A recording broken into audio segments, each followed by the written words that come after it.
Din is-sena l-Festival Popolari tax-Xjenza fil-Belt, magħruf aħjar bħala Science in the City, ħajkun qed isir b'mod differenti mis-snin ta' qabel minħabba l-imxija.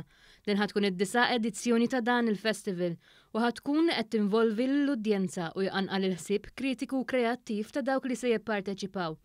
Waqt konferenza virtuali l-professur ta' xjenza fl-Università ta' Malta Dr. Edward Duca sar li minkejja li din is-sena il-festival ħajsir online. It-tema tiegħu ħatibqa' l-istess bħalma kienet fis-snin ta' qabel.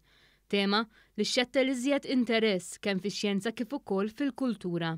Mit-12 sa' 26 ta' Novembru se jkun hemm firxa ta' avvenimenti interessanti ta' qabel il-festival li jitgawdew mill-familji kollha. Fost dawn avvenimenti nsibu l-ewwel online escape room li ħatati l-opportunità lil parteċipanti kollha biex jgħinu lir-riċerkaturi jsolvu mistoqsijiet li jistgħu jsalvaw lid-dinja mill-effetti devastanti tal-bidla fil-klima.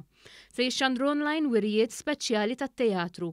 Dawn il-wirijiet huma relatati ma' kwistjonijiet li jiffaċċjaw in-nisa li jaħdmu fix-xjenza, kif ukoll ma' kif it-teknoloġija tista' ssegwi bidliet fil-bniedem li huma relatati ma' kundizzjoni ta' saħħa mentali. F'din il-laqgħa virtwali s-Segretarju Parlamentari Clayton Bartolo tenna kif il-Gvern jappoġġja dan il-festival għaliex jemmen l-investiment fix-xjenza ifisser ħolqien ta' aktar impjiegi ta' kwalità.